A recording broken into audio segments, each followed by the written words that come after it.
All right. Hello, everyone. We'll give it a few minutes to let people trickle in. Hey, everyone. Welcome. We're just going to take a few minutes. Feel free to drop a message in the chat if you want to say hi. We'll get started here in just a few minutes.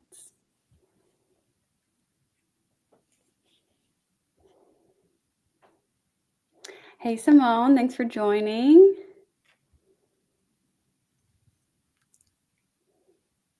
Hello, MD. Just give it another minute or two as people trickle in.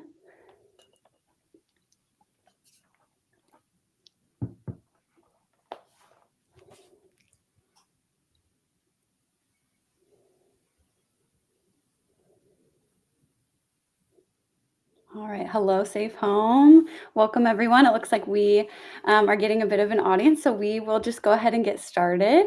For those of you that don't know me, my name is Taylor Schumann.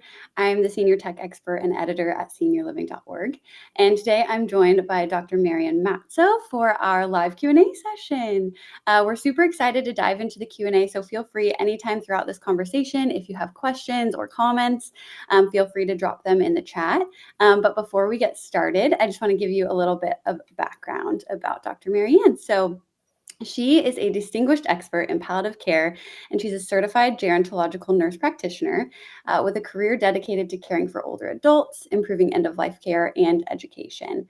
A retired tenured professor of nursing, she has extensive experience as a hospice and palliative care nurse, researcher, and educator. She has authored numerous publications, including the first U.S. palliative care nursing textbook. She's also a funded researcher and a fellow of the American Academy of Nursing. And ever since retiring, she has founded Everyone Dies, a nonprofit organization dedicated to educating the public regarding serious illness, dying, and bereavement through weekly podcasts and a children's book. And I've checked out her podcast. It's amazing.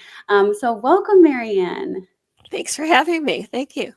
Yeah, of course. Well, to kick us off, I would love to hear maybe about what inspired you in your career to become an advocate and an educator, regarding older adults and their care.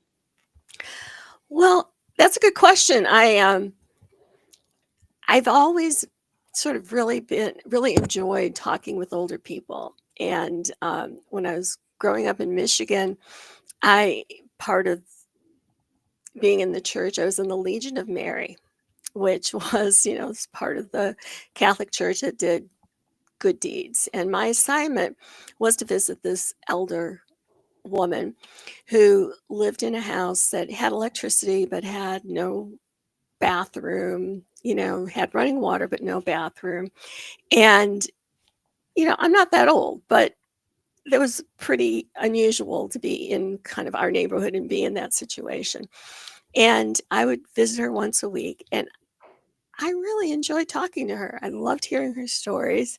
I loved listening to my grandmother's stories. And as I kind of grew up and went into nursing, I found that I just really enjoyed working with older people. And I kind of as I made my decisions about what I was going to study, I decided on specializing in gerontology, and I took that all the way through to getting a PhD in gerontology, and never regretted. I've had a very interesting career, and it's served me well. It's taught me a lot, and I think it's probably had a really good impact on decisions I made in my life in terms of how I was going to age, and even things like starting retirement accounts when I was in my 20s was because I didn't want to be like a poor older person. I wanted to make sure that in my youth I was starting to save so that I could afford to retire and have running water and a toilet in my house, and I've accomplished both. Amazing. I know. I feel like there's so much wisdom to be gained from older adults, and just kind of watching their lives and learning from their stories. So I can totally understand the appeal. It's really inspiring to work with seniors. And I'd also love to hear a little bit. Do you want to tell us about your nonprofit and your podcast and kind of what started Oh, that and what you guys do? I love talking about our podcast and our nonprofit. It's called Everyone Dies, and I worked in palliative care and hospice and oncology. I did a lot of different things throughout my nursing career. And the end part of my career was primarily oncology and palliative care. And I would be asked like the same questions over and over again by my patients, and learned ways to explain it so that people could understand it and that they could apply it to their life and to their decisions. And I thought, as I was getting closer to retirement, people need a place where they can get this information and have it to be accurate and built on the research and explained in a way that people could understand. Plus, I knew the questions that they were asking me. I knew what was of interest and what was needed. So when I retired, we started this nonprofit called Everyone Dies. And, we could have probably softened it. We could have picked a name that wouldn't have the word die in it. But that's not what I wanted. I wanted to, like the children's book, Everyone Poops. It's Yes. normal. It happens. So is death. There's just like no way that we get out of this life alive. Mm. We're not built that way. Living things are not meant to live forever. Nobody does. But we like to live like we're going to live forever. And we like to, it's like this, because we're afraid of it, because we don't know what happens next. Well, we'll just put that aside because we don't want to think about it. And that doesn't really work, because it comes to a point, especially with all the technology that's available to people, where things will be offered. And the question is, should I be resuscitated? Should I be on a ventilator? Are these things going to support the life that I want to live and the way that I want to die?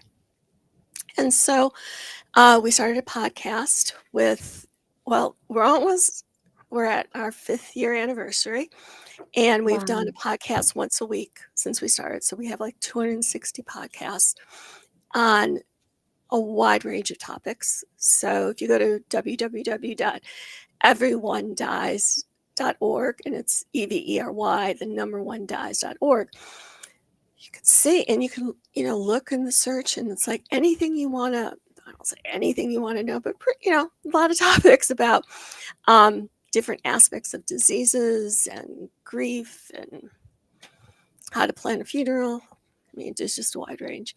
And then what we did is we also wrote a children's book, because children will say, why did they die? Grandpa's dead. Well, why did he die? The dog's dead. Well, why did he die? And you ask adults, I mean, we could ask, our audience, well, so what do you say to a kid? And the answers are, because I've done this, is watching people stumble. Because how do you explain death to a child? Well, in my work, I've had to do that way too much. And so a model of how to do that and how to do it so a child understands it. So we wrote this book called Everyone Dies, which is, I guarantee you, the only children's picture book that name. And it's colorful and pretty, and gives you the words, gives the adults the words, and gives children the words to talk about, why do we die? So you can find it on Amazon. You can get it from our website. But it's really good just to have in a child's library. So if they even see a dead bird, they're going to ask you, why did he die? So there's 3 reasons. I'll just tell you. Free Perfect. People die, or living things die, for 3 reasons: because they're very, very sick, very, very hurt, or very, very old. There are no other reasons. And it's really important to say the very, very part, because we all get sick. If we're lucky, we all get old.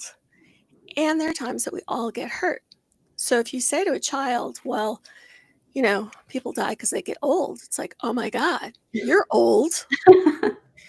It's like, yeah. And I know this because I've had this conversation with my own children. I'd say, Yeah, I'm old, but I'm not very, very old. There's a difference. And my kids are in their late 20s now. And if I say, "Oh, God, so and so's, sick," they will still say, "Are they very, very sick?" Oh my gosh. Because that is our language. That's how we talk about it. Mm, And so, I know, I know that it works. I've used this with children, and they can understand that. And I think if we're going to have a next generation that's not afraid of growing old and eventually dying, then we have to normalize it for them when they're young so that they can have a healthy view as they're growing old. mm. That's amazing. One of our commenters, one of our viewers, Simone, said that's such a hard conversation to have with a child. And as you mentioned, just finding a way to give language to when it's a hard enough topic to talk about as an adult, that's an incredible resource to have. So that's amazing. You're working with adults on the process of aging and also with children. So amazing to hear about your work. All right. We're going to go ahead and hop into our Q&A session. So please, if you have any questions, drop them in the chat. And just a reminder, you need to be signed into a YouTube account to answer or to ask a question in the chat. So if you're like, why can't I ask a question right now? That would be why. We kind of want to focus today on, anything related to senior care and housing. It could be anything related to in-home caregiving. It could be about questions about knowing when it's time to transition to assisted living or to other forms of senior care. So really anything about senior housing, senior care, or just anything that Marianne has discussed about, her work and her nonprofit, we will be here to answer. So feel free to enter the chat. We also have a few questions that were sent in before the live stream, so we'll go ahead and get started with those. Let's see. So first question for you, what are the key signs that indicate an older adult may no longer be safe living independently? Well, I don't know that there's necessarily key signs. What you do is you kind of look at what's going on with the person. Um, like if they go into from one room to the other and they say, "Oh, why did I come in here?" You don't want to immediately say, "Okay, we need to get, an assessment on your mental status and start calling around because there's something seriously wrong with your brain." Because if that's the case, I would have been in senior housing many, many years ago. That's a normal part of aging. Even sometimes leaving the pan on the stove can be a normal part of aging, where you walk into another room and you forget why you went there. The point, though, is that you want to look at what's going on sort of like over time. Are there changes that you're seeing? Are you noticing changes in hygiene where they um, won't change their clothes, or they won't take a bath, or they're not shampooing their hair? Sometimes that could be because maybe they're depressed and they just don't have the energy and they just don't want to do it.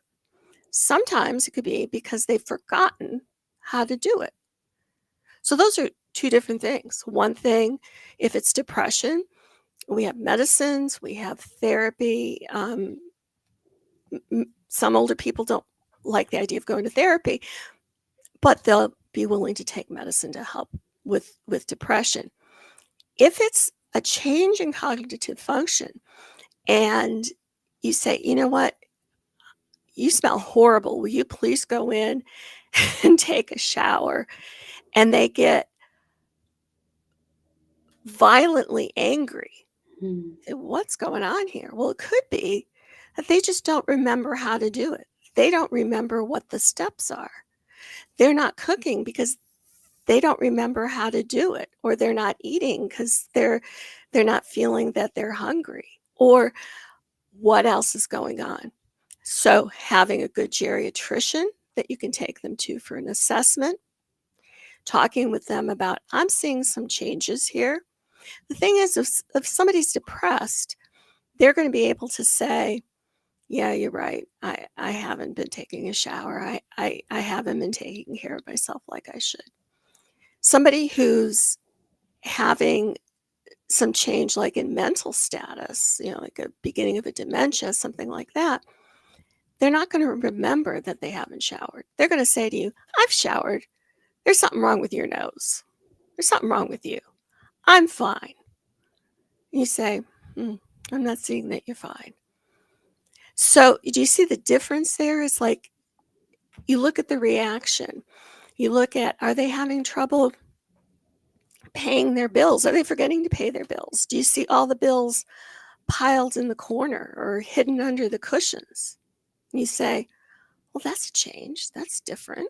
They were so meticulous before.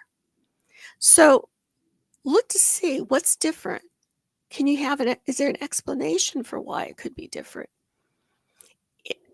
Did they fall? Did they hurt themselves? Are they losing weight? Are they getting sick? And so that's where that evaluation by a geriatrician, somebody whose specialty is the older adult, who can work them up, who can do the cognitive, the thinking kinds of questions to see how is their brain working. So to automatically go to part of sort of being ageist, like you can be sexist or racist, you can be ageist too. It's like, ugh, this is the stuff that happens to old people. And you could say, well, that's because they're old and now they probably can't get along living alone anymore. We need to get help. We need to do this. And you go into this frantic, what are we going to do about mom now? As opposed to saying, I wonder if something's going on. Let's evaluate. Let's see if this is something that can be fixed. Try to let it, try to go through that process, get if you need extra support in the house.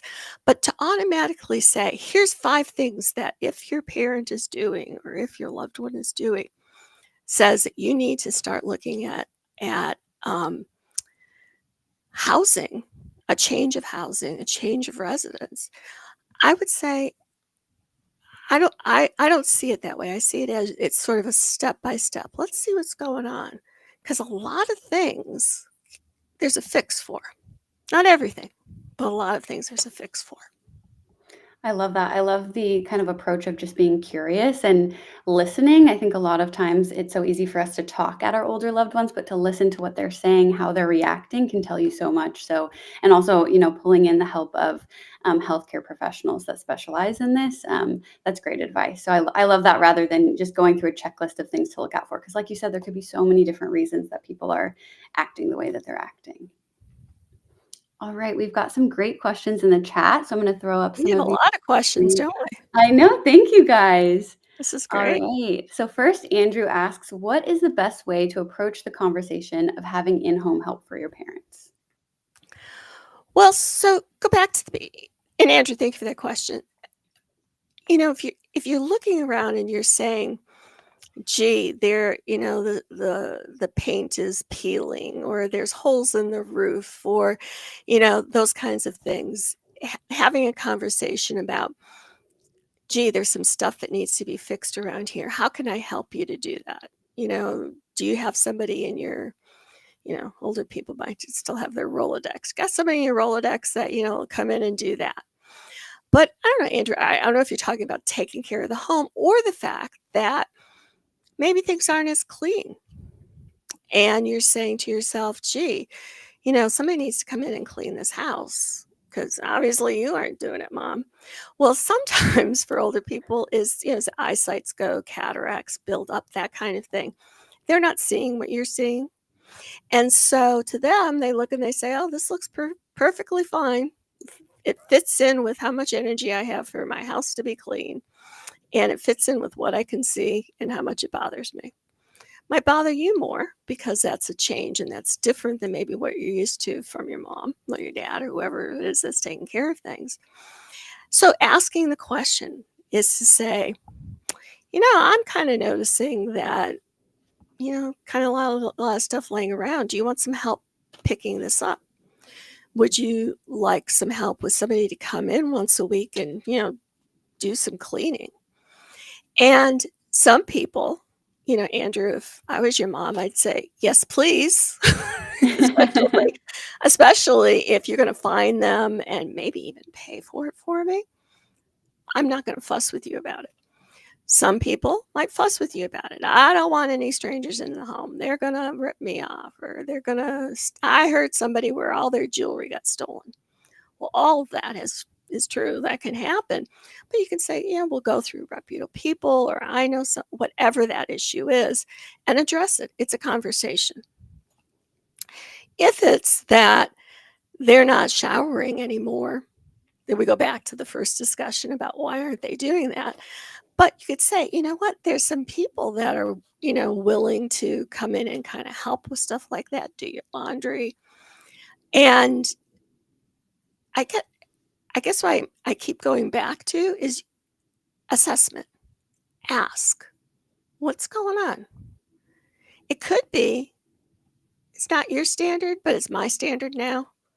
So I love seeing you, but yeah, there's going to be stuff around. Or it could be I'm afraid of stepping into the bathtub alone. Mhm.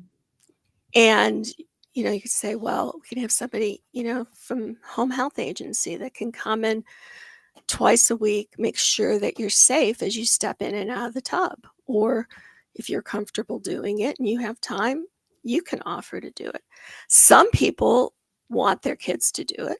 Some people say, please get me a stranger because I don't want you to see me getting in and out of the tub. So it's personal values, personal beliefs, relationships that they have, how they're thinking about it, how they're perceiving it, what went on in their life, what that they've seen that maybe they've never even told you about. Oh, I hear stories of people say, yeah, I can remember my mom took care of her mom, and oh, it was just awful, and I always said I would never do that to my child. Now, you might be saying, well, I want to do that for you. But because of their experience, it's like, no, I don't want you to do that. That's not your role. We can hire somebody. You go through all of that and they still say, yeah, I'm not showering. I don't care if I shower. I smell the way I smell. You don't like it, don't come see me. Then you have to say to yourself, what's really going on here? Again, going to see, let's talk to the family doc and see if we can see what's going on. You might get through this whole scenario and get to the end where they still say, you don't like it, don't come visit me, but this is just the way it is. And then you're in a situation where you have to say to yourself, are they competent to make this decision? Are they safe? Do I need to push this? Or do I just need to let them be? Now, if your family member is eating, they're not losing weight, they're taking their meds, might not be the way you would want to live, maybe not be the way you want to see anybody you love live, but if they say, I like it this way, then they're adults, and if they're competent, then that's the way it should be. You don't like it, and think of all the times in your life where you made a bad decision and nobody stopped you from making a bad decision because it was your decision to make. There's no age cutoff for that. If they're safe, they're not starting fires, they're eating, they're satisfied with the way the situation is, then you need to let it be. And that's hard because, and I'll tell you one of the things I really hate. I hate when people say, oh, I have to parent my parents now. Mhm. You are always their child. You will never parent them. Even in the very end stages of dementia, you are never their parent. And I think that conception that's out in society, I feel very strongly that we need to say, no, that's not how it is. And we might want it to be that way. We might want to say, you know what? Where's my pencil? Where's my pad? Let me just take care of all this. Mm. And if your parent says, okay, then cool. You got it easy. They get the stuff taken care of. But if they say, I don't want it like that. I like my crappy lazy boy. I like all the stuff around it. Don't you touch a thing of it. Then you need to respect them. Unless, like I said, they're not competent to make their own decisions. Yeah, I think that's such a good point of, we all live so differently and that doesn't stop when we get older. And so, like you said, things that are going to drive me nuts might not drive my mom or my grandma nuts. And trying to decide, is it an issue or is it just a difference in lifestyle and are they safe? So yeah, I love that kind of approach and way of thinking. I think that's a great way to go about it. Let's see, another question we have. Best resources to help seniors downsize and move. And I guess we could address this in terms of, if they're just downsizing as they're retiring or downsizing to move into maybe a senior living facility. This is, in some ways, one of my favorite questions. And in some ways, it can be pretty controversial. So the reason it's one of my favorite questions is because what I want to do is talk to older adults and say, your kids don't want your stuff. Now, you might have this whole collection of whatever, fill in the blank, and you think, I just can't wait to give this to my children. And your children are looking at that collection of frogs or whatever and saying, God, help me if she tries to give that to me. And so the first part is elders, all that crap you have. And it's not crap to you. I know it's not. My stuff's not crap. Your stuff is crap. My stuff is crap. But to our kids, it's crap. And so I think a really great gift that all of us older people could do is to go through our stuff and say, do I need this? Do I need to hold on to it? If it's something you think someone's going to like, you might say while you're still alive, hey, is this something you're going to want? And you can just always tell by the look on their face that the answer is going to be yes or no. Because with my kids, they'll be like, well, and you get this face. And it's like, okay, it's all right. I can donate it. Sometimes what I'll do is I have a variety of different antique collections over time that I will kind of hide in one of my kids' house until, see how long it takes them to find it. But it's not because it's valuable. It's not because I'm pushing it on. It's just sort of like a game.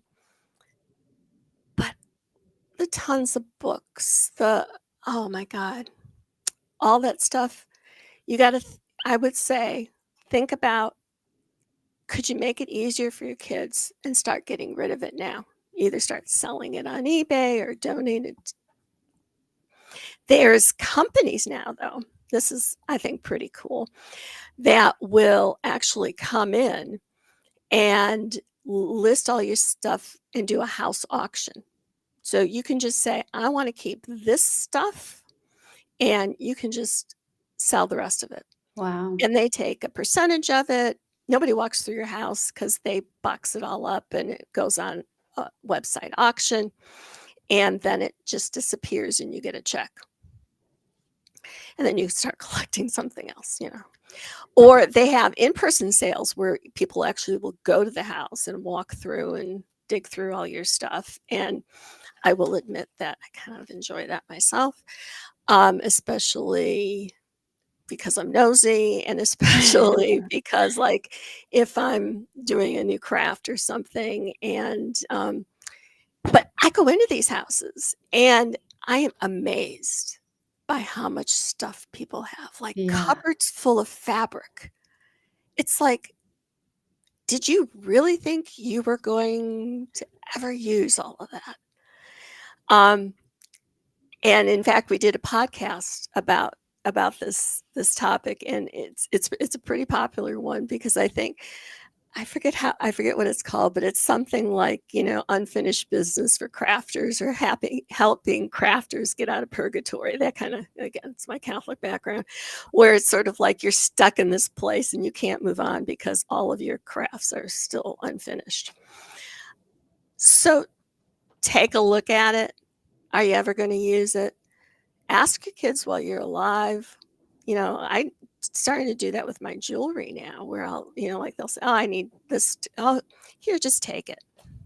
I'd rather see you wear it while I'm alive and I can see you wear it than have you put it in a yard sale when I'm dead. Because then I'll have to haunt you because you've, put real expensive things in a yard sale and sold them for 10 cents, which is what I know my children would do. Yes. So how do you help them down? And I'll tell you, I have heard also horror stories where adult kids don't respect their parents and their view of junk. I had one woman tell me about how she was moving her mother out, and they had a dumpster. And they were just throwing things in the dumpster, and this poor mother would like Mm. crawl into the dumpster. But this is important to me. She said, "You know what we did? We just took the hose and we just put water all over it so she could go Oh. in there and pull it out." And I'm listening to this saying, "Oh my God, I can't imagine the trauma that mother went through." Mm. I mean, yes, I'm sure to the children it was junk. But to that woman who had no say in whether or not what was going to happen with this, I think that's traumatizing. And so I think these companies that kind of come in and do it, sort of third party, I think that that's a good way to go, because then you're not in the middle of, well, Mom, what about this? And what about that? And what about this? Because that's a dynamic for stress for everybody and for people to get mad at each other. Mm. So you can listen to that podcast. I can't remember exactly the name of it, but I think best advice is for the elders in the audience: do it yourself. Always, if you can control the situation, we like control. Maggie Kuhn, who started the Gray Panthers way back when, used to say that old people are like teenagers. We all want to drive our own car. And what that means is we all want to be in control. And if you're 90 or 17, you want to be in control. And when that starts getting taken away, it can get very difficult and sometimes pretty ugly. And so as much as you can set up a situation so that the elder in your life, whoever they are, aren't feeling like you're coming in and telling them what to do, the easier that situation and those transitions are. When I was raising my girls, my thing was, if I can say yes, I want to say yes. So that in the situations where I had to say no, it was a rare thing. And I would, think about, they'd say, "Well, can I get my ears pierced?" "Yeah." "Can I dye my hair?" "Sure." You know, what does it matter really? I mean, if they were 6 and wanted to dye their hair, but they didn't ask that at 6. But you see my point. Like, Yeah. say yes as much as you can. Stay out of their business as much as you can. And set up a situation so that it's a pleasant situation and not a constant stressor. Mm. That's good. I I don't love you if that helped or not. Yeah, we can add if there's additional questions, feel free to drop them in the chat. But I love that. I love the idea of those companies as well, because I think something my grandma, when she downsized, she really struggled with throwing things away. And so to have a company say, someone wants to buy this and it's valuable to them, and knowing that that's still going to be out in the world to somebody who's going to cherish it, I think is a really great thing. So I love that. I'm gonna look into that. I wish my grandma had had that resource. That's awesome. All right. Another question we have from Chad. When transitioning to assisted living, how do you help the person transitioning understand this is best for them and you as a loved one are not abandoning them? Wow, Chad, there's a lot going on there. Um, the when somebody's transitioning to assisted living, it will go much easier if if there's buy-in from them. If they feel that they have control over what assisted living they're going to, why they're going there. Um, when you talk with older people who've been in these situations, it's sort of like a push me, pull you kind of thing, is helping to see, yes, I'm making a decision to give something up, but I'm going to be getting this. Maybe the neighborhood where their house is changing and they're feeling less safe. Maybe a neighbor got broken into or whatever the situation is. And they're worried. I'm here alone. What if somebody breaks in? You know, I can't see so well to shoot my gun, whatever the situation is. So you say, think how safe you'll be where there's a lock on the door, there's other people around. Um, you don't you don't have to worry about someone coming to take your things or hurt you. And so so then the language with them is, yes, it's hard to leave your home where your babies were born or where you've buried all the dogs that died or whatever it is that that's going to be missed. But think how safe you'll be. And that's been such a concern for you. And you'll be able to sleep better. So here's the things you're going to get. Acknowledging, yeah, there are going to be losses. Don't just plow over the losses. It's not, who cares that there's the pet cemetery from when we were 3 years old? Well, your parents do because, they helped you process death and bury your animals and, every stray fish or whatever it is, at least all the ones you knew about. The other ones might have gotten flushed, but we won't traumatize you with that discussion. So there's these situations where you say, here's the good, here's the bad. Um, how do you communicate that you're doing this for them? Well, hopefully there's sort of this long history of trust that you have where they know that you've always looked out for their best interest, just like they've always looked out for your best interests. How do they know you're not abandoning them? By showing up, by not abandoning them. We I mean, we all have that fear. You had that fear as a child, and they have that fear too. That that they're gonna be left in a situation where they're never gonna see you. It's a reasonable fear. They could probably tell you about 10 friends of theirs that that's happened to, and just as many movies that they've watched where it's happened. So how do you not abandon them? How do you? Nothing you say is going to change the fear that they feel of abandonment, especially again, I think we tend to not think of our parents as people, Mm. have this long history, but your parents are people with a long history. And maybe they got left at camp when they were little. Maybe who knows all the stories that you don't know.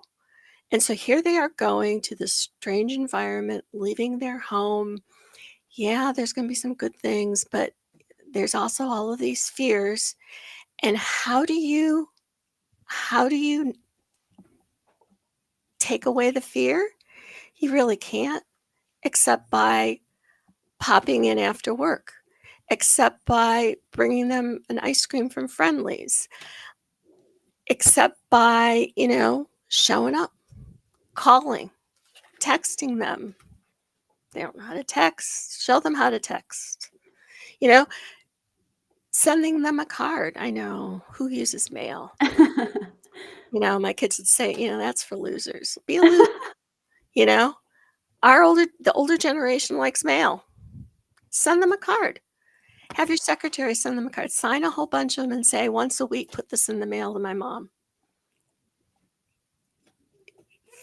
Think about what are their fears and then meet them in terms of what they need. I love that. And yeah, just like you said, just making them feel like they're not alone. I think, there's so many studies on the importance of social connection and preventing feelings of isolation as we age, and just showing up, even if it's virtually or by letter, it makes all the difference. And I know when I send my relatives handwritten letters, they're like, oh my gosh, it feels so special because we don't do it anymore. Yeah. So I love that. Okay. And it And doesn't take any time. yeah. Buy a roll of stamps, get a box of cards. I mean, you could, it doesn't have to be like this, oh my God, big deal. You can find ways to streamline it so that their needs are being met and your needs of being a good son are being met. Yeah, I love that. Okay, another question here from MD. She says, I'm really appreciating this convo. How can I find financial assistance to help me take care of my elderly parent who's aging in place? So you can go to your area agency on aging um, and look, look for resources there. You can talk with your local home health agency. If you have a local hospital, ask to talk to their social worker, because social workers are the people that do this kind of thing. And if there's applications, some of these are means tested, meaning that you have to have less than X amount of money. Some of the places will factor in, you know, children's contributions, those kinds of things.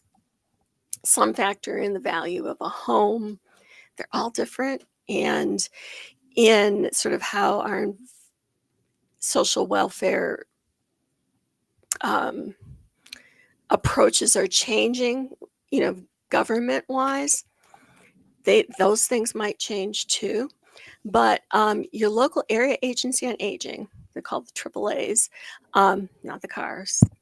This is for aging. Contact them, and they will have the information that you need in terms of financial assistance and what all the rules are. Because if somebody's a veteran, that might get you extra consideration or extra access to other pots of money. So the best way is go through that agency, and they will help you. Yeah, we Do talk you have about do you have other ones that you suggest? No, I think that's a great place to start. And also just talking to your healthcare providers if they have any recommendations, that if they've worked with any patients, also asking. I feel like almost all of us know somebody else who's caring for a loved one. So word of mouth and just asking them for resources. But we do talk a lot on Senior Living about the areas aging. I can never say it, but AAA basically. Area The agency on aging. Yep. area agents. It's a little tongue twister. But yeah, they're a Yeah. great resource. We talk about them a lot. Okay. Next question. Ryan Malloy asks, when a loved one enters hospice care, do you have any advice for how to make the remaining time meaningful? Well, Ryan, that's a really good question, and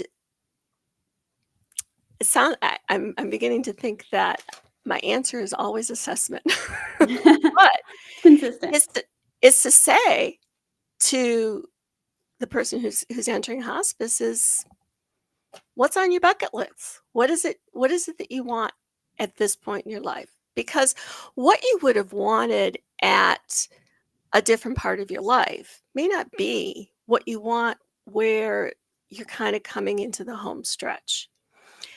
Also, if you're in hospice, once you get in hospice, they get you pain managed and they get you sleeping well and all your symptoms managed. You might say, "Oh, I feel pretty good now. So now I want to do this." I've worked as a hospice nurse, And I've had patients who've said, I want to go to Jamaica.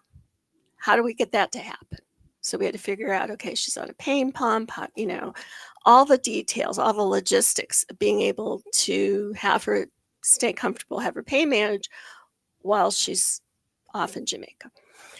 Other people, I've had people who say, I've really always wanted to wallpaper my kitchen and I've gone in where there's wallpaper books. Let's look at wallpaper books together. And so there I am as the hospice nurse looking at wallpaper, Mm. as this person's going through and trying to decide what wallpaper they want to put up. Would you ever think, well, that's what they want to do? No. But if you ask, they'll say, here's what I've really been wanting to do.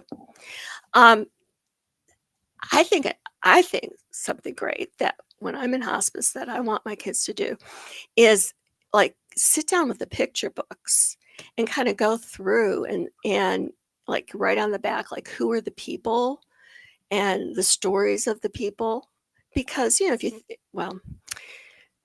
back in the old days, we took pictures on film and we put them in books. And we didn't write like necessarily when they were taken, who they were, what was going on. So then once that person dies, that memory dies, it's like, who are these people? And you don't have any connection to them. Why did she even keep all these people? What is this? Well, it's an opportunity for you to learn about your family and learn about what's important to the family member who's in hospice, to tell their stories and to connect with you. And even if you still throw out that picture book, you might say, I'm going to just keep this one because that was a really good story, So that's a wonderful way to connect. Or I've seen family members who will do scrapbooking, and everybody brings their own empty scrapbook and they go through all the family pictures and they say, oh, I'm going to put that one in and so they each, they all work together on making a scrapbook.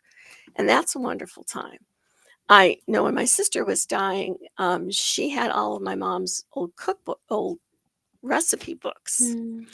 And, there was Mrs. Gotch's this and Mrs. Novak's that.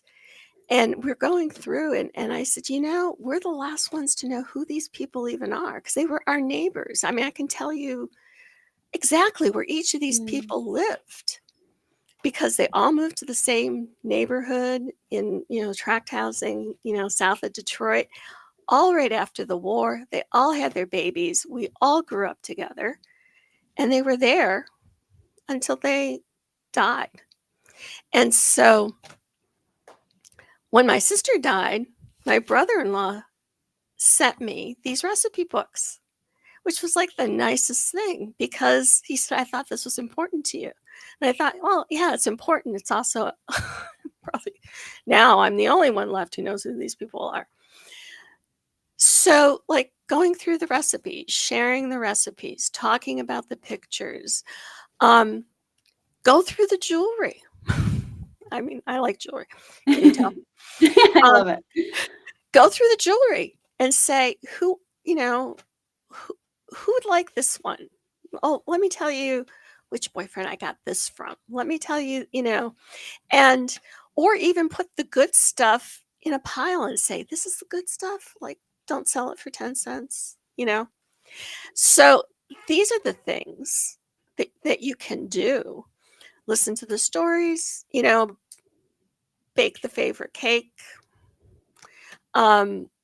spending that time. Because when people are at the end of their life, what they're running out of is time and time with you.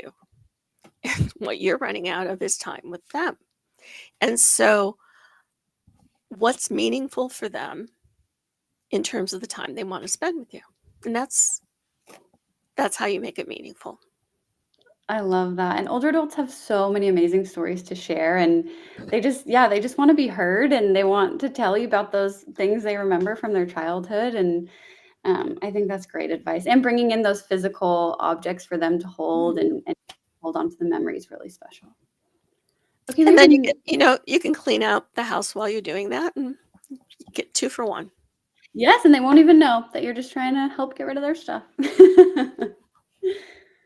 Okay, we have another question kind of related to hospice from safehome.org.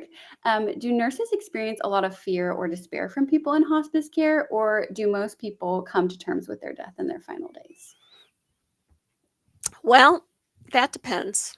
That depends on if there's stuff left undone.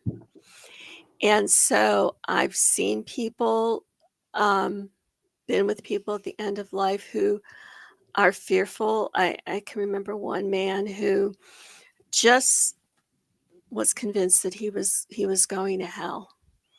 And I sat with him and I said, "Well, why is that worrying you?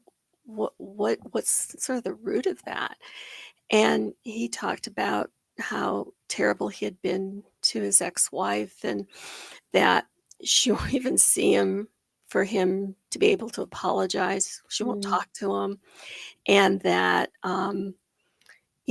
this was, like, really weighing on him, and so, again, I go back to my Catholic roots. It's like, well, is there are you religious? Would it help for you to, like, have the priest come and, you know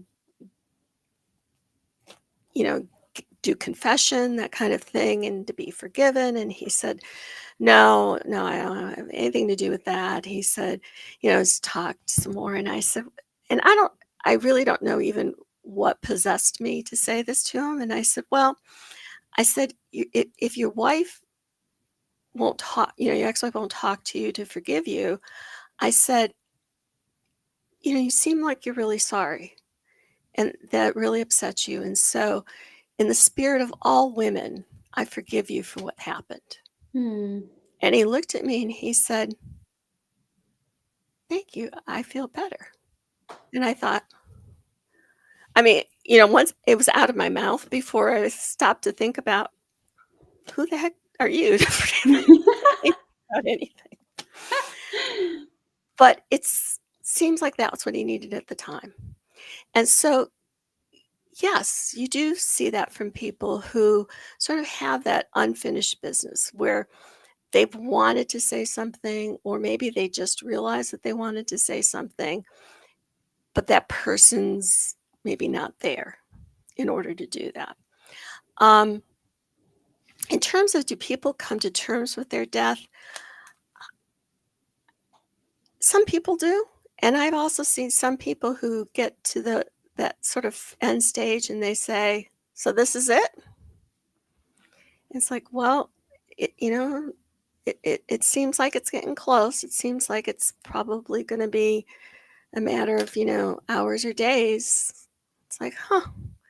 And I don't want to say it's like anticlimactic, but it's almost like, well, thought, maybe there'd be more to this. mm. But it's not like in the movies, the angels don't come down singing. At least I haven't experienced that with my patients.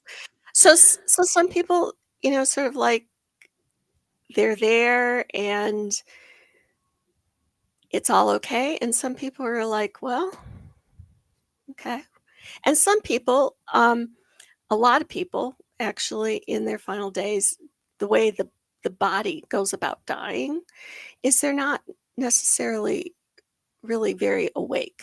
Mm, They're sleepy, they're tired, their kidneys and liver aren't clearing things out the way they should. So that makes you sleepy.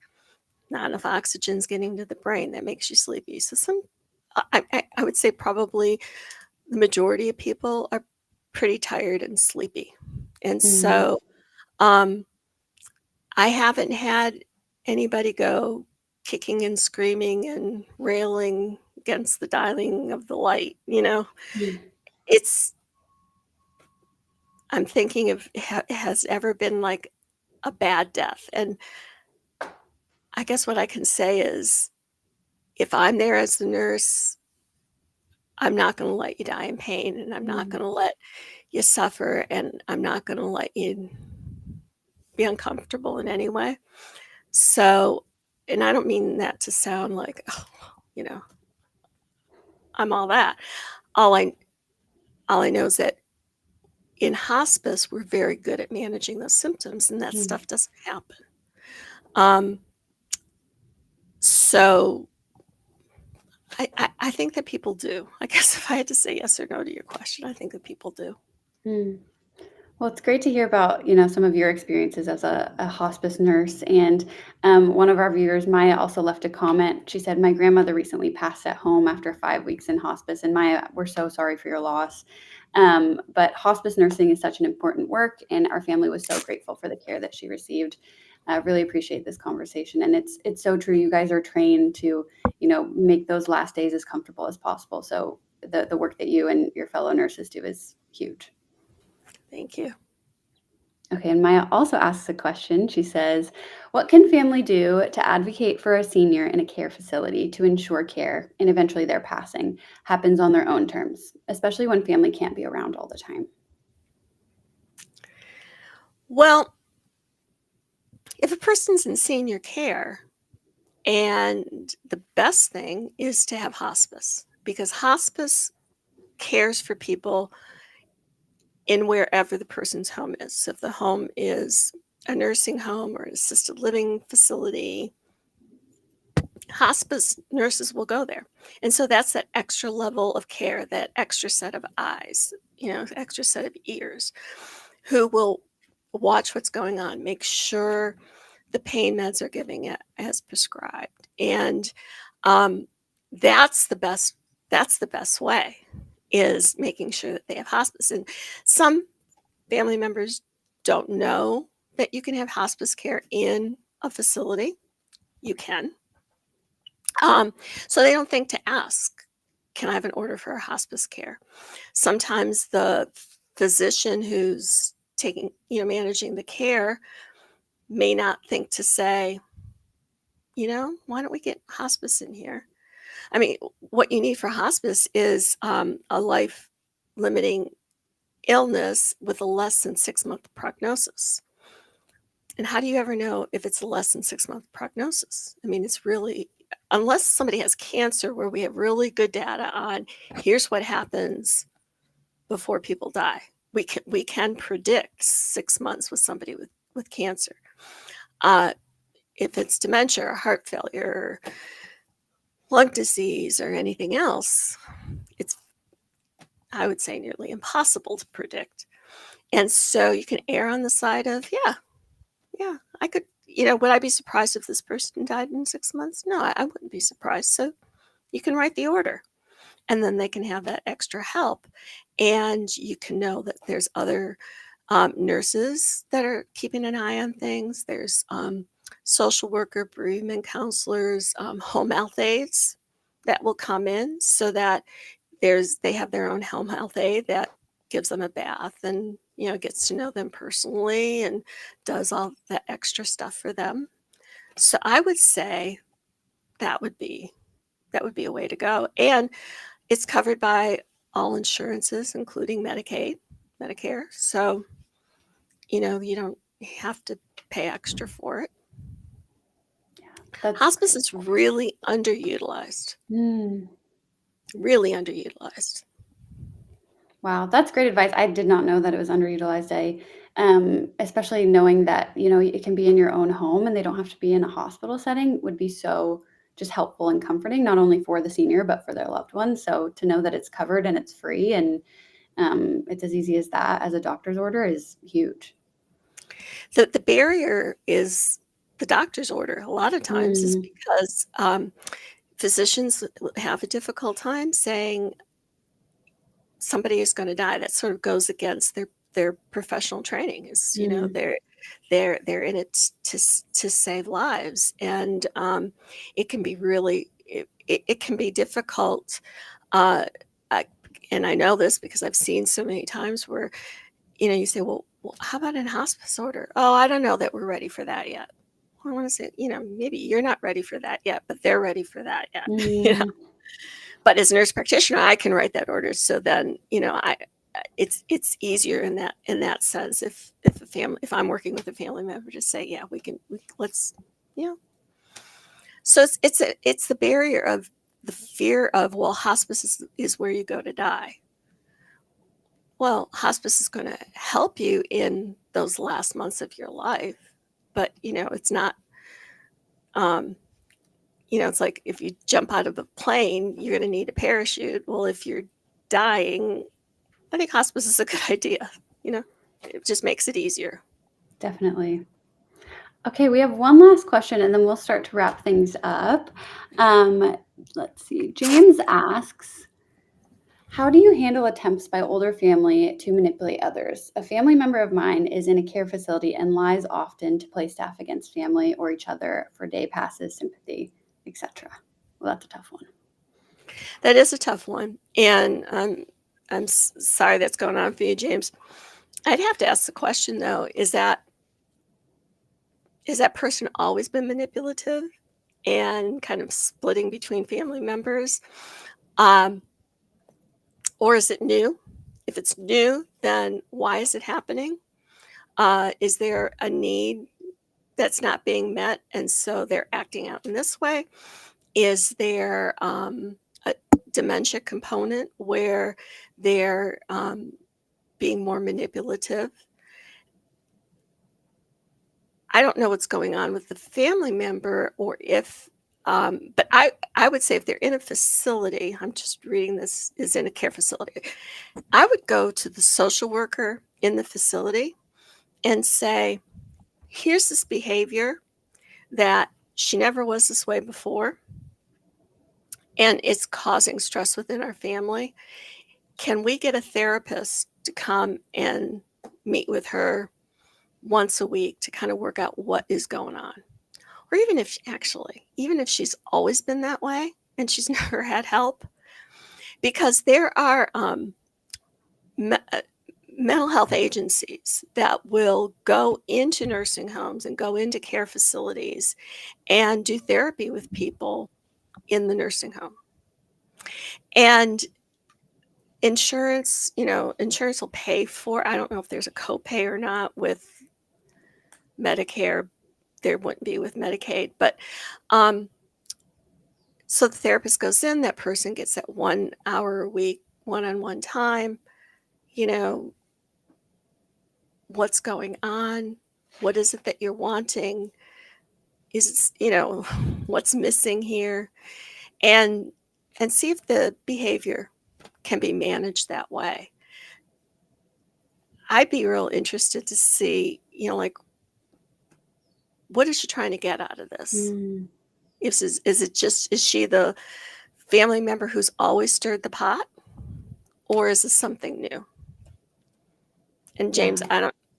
I don't know if that helps or not. I think that's great advice. And just like you said, look for an underlying issue, kind of assess if this is new behavior. Definitely a lot of tricky dynamics with family, especially in senior housing. So, yeah, that's great advice. Well, we're going to start wrapping things up here. There's so many comments in here just saying thank you to Marianne for your great advice, for your wisdom. Thank Um, you. it's been such a great conversation. And one resource I wanted to point out to our viewers, SeniorLiving.org has its very own caregivers community, which is a Facebook group. It allows you guys to connect, to share your experiences, seek advice from experts. So if you're looking for more resources or a place to ask your questions, please go ahead and scan that QR code and join our community. And stay tuned. We're going to be having lots more of these live streams. We're going to be asking in the caregivers community, what topics you guys want to talk about, what you're looking for. So yeah, stay tuned. And thank you guys so much for joining today. It's been such a great conversation. And thank you so much, Marianne. Thank you. Thank you. All right. We'll see you guys next time. Bye.